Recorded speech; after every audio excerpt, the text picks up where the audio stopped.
Victoria. First on Prime 7 News tonight, thousands of dollars worth of feed up in smoke. Summer heat triggers our first big haystack fire. Flash flooding on top of a river flood. Wagga felt that a month ago. The City Council now looking to learn from that nightmare. And he should be in the United States, but instead he's at home doing what he loves. Jackson Strong, ad-libbing in Wagga.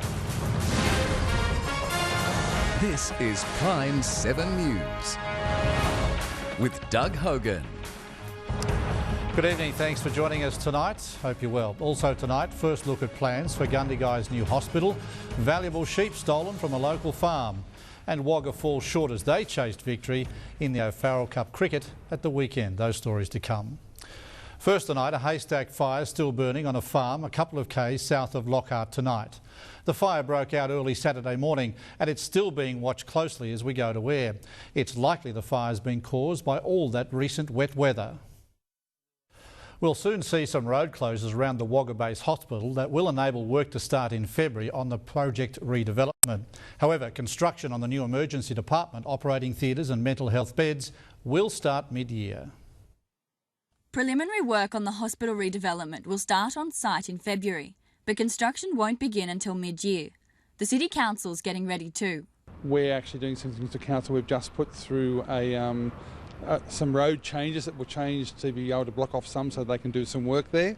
The final development application hasn't been submitted yet. It won't be probably till mid-year that they're actually going to start the work for real, but that was always part of the project. So the project is to get all these works done beforehand.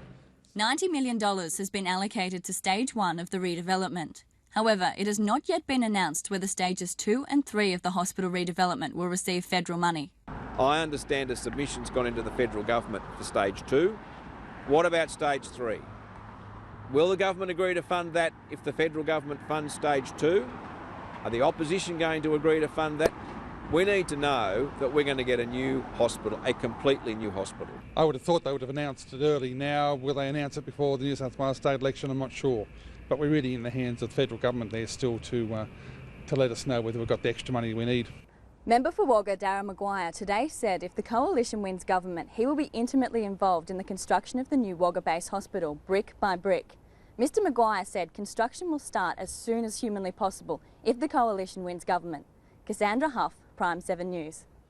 And while our region waits for a start on Wagga Base, there is some good news for the people of Gundagai. This is the artist's impression of the proposed Gundagai Multi-Purpose Health Service. The $13 million building will replace Gundagai's 100-year-old hospital and combine emergency, aged care, community health and ambulance services all on the same site. 12 hospital beds and 37 aged care beds will be included. The Gundagai Shire Council has the plans on public display for comment until the end of this month. Our designs, just finalising which way the doors swing and where the PowerPoint goes. We're doing that in consultation with the staff at the hospital and also with the user group and members of the community. Once that process is finalised, we'll be calling for tenders. The old hospital is in fairly ordinary condition. The original hospital was built in 1906, so it's well past its use-by date. There has been a number of additions over the years and it's really not a very efficient building to work in, and I'm sure the staff will be really excited at getting a new facility. But the Gundagai Shire Council won't have the final say. The development is greater than $5 million, so it has to go before the Regional Planning Panel for a decision. The Health Department expects work will start on that project in Gundagai in May this year. You've probably noticed a few changes tonight. Apart from anything else, we're calling ourselves Prime 7 News these days. But we're still your same great local news, just as we always have been. Same commitment, same people, but a great new look. We're excited about it and we wonder, what do you think? Let us know at wagga.news@prime7.com.au. Well, it's warming up very nicely these days. Very warm, especially last night. It was hard to catch a few Zs. What's ahead? Here's Dan. Thanks, Doug. I can tell you that you and a lot of us will sleep a lot better tonight. Much cooler conditions due to some southerly winds. Still fine, mostly sunny, and in actual fact, we're getting back into mid-30s by the end of the week. I'll have more soon. Thanks, Danny. Look forward to that. The Shearer turned music star from Young, who's just won the Star Maker Quest. The Luke Dickens story is next on Prime 7 News. And after the floods, the flash floods. What lessons do we learn? That's coming up next as well.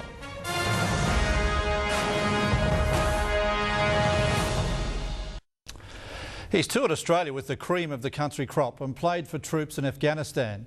Now Luke Dickens has edged out country music's up-and-comers and crowned 2011 Star Maker. And we ain't coming back, never coming back to this life. We're better than that.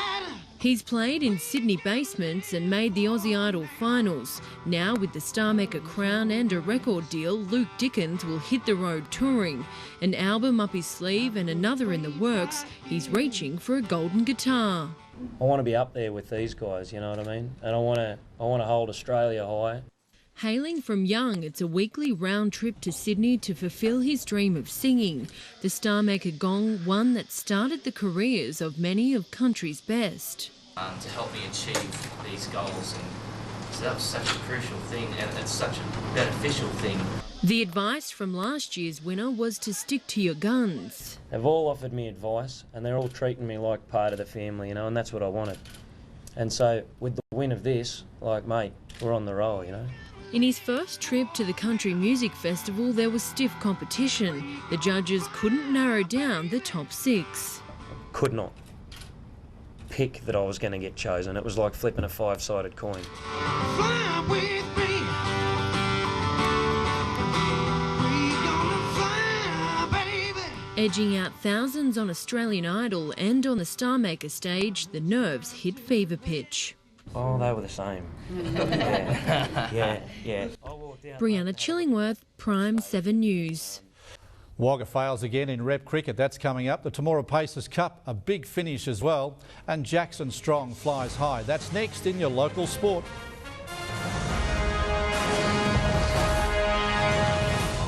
Sick, cool, whatever, it's pretty cool. Well, Leeton's still got a firm grip on our region's premier cricket trophy. The O'Farrell Cup is still in the MIA after the host beat Wagga easily at the weekend. That's 15 wins for Leeton on the trot for a very good MIA outfit. The Wagga representative side went to Mark Taylor Oval full of confidence leading into their O'Farrell Cup clash with Leeton.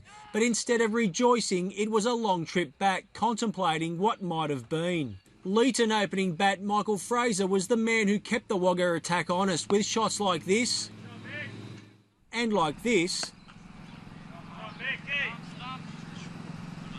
and like this. And the big hitter rode his luck at times for his 36 runs.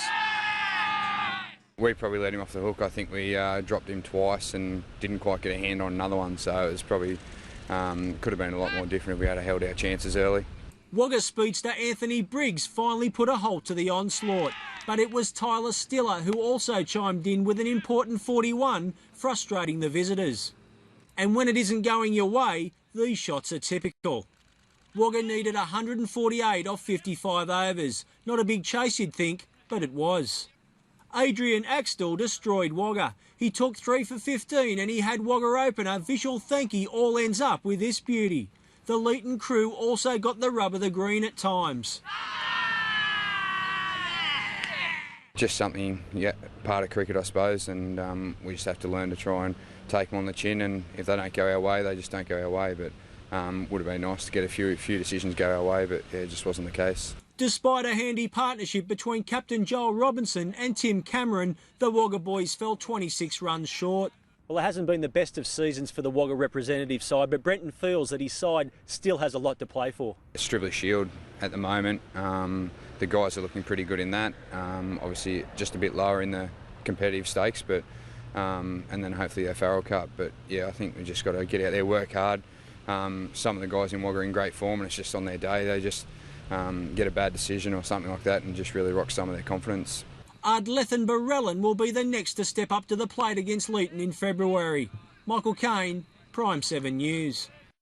G'day everyone, I hope you've had an okay kind of weekend and that today wasn't too bad for you either. Plenty of sunshine around and that's pretty much going to continue over the next couple of days. What do we end up with? Well, let's check it all out. We got to some reasonable numbers. 30 at West Wyalong. If you ask me, it actually felt a little bit warmer than that. 29 at Wagga. And the nights have been a bit dodgy, to be honest. Let's be honest and frank. To sleep as well. Yep, 30s, but the nights, 20s, 19s, 20s. I've got some good news in relation to getting some shut-eye and some quality sleep as well. So you won't be on top of the doona, you'll be pretty much under it, or at least under the sheet, and it should be pretty good for the next couple of nights at least.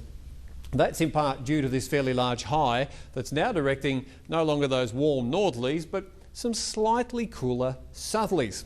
We've seen that trough triggering some showers and thunderstorms in other parts, but you can see here blue as opposed to red, and then we'll just get into a little bit of orange tomorrow. So the temperatures are warming up, but the nights are fantastic. No longer 19 and 20, but 12 and 13 degrees. So tonight, much better for sleeping. I think you'll have a fantastic kip. You'll wake up tomorrow with plenty of sunshine everywhere. Those who are into the full moon and the whole thing, that's planned for Thursday. At this stage, it's certainly getting fuller by the day. It'll be lovely looking Wednesday night and then Thursday, the full moon. So plenty of sunshine. 31 degrees will be the warmest at this stage, and the nights, as I say, are terrific. 6:15, sun will rise. There's the moon, getting fuller by the day. Slight chance of a shower on the weekend, but don't worry. It's, 1 to 5 mil if you're lucky. The rest of the time, a cracker.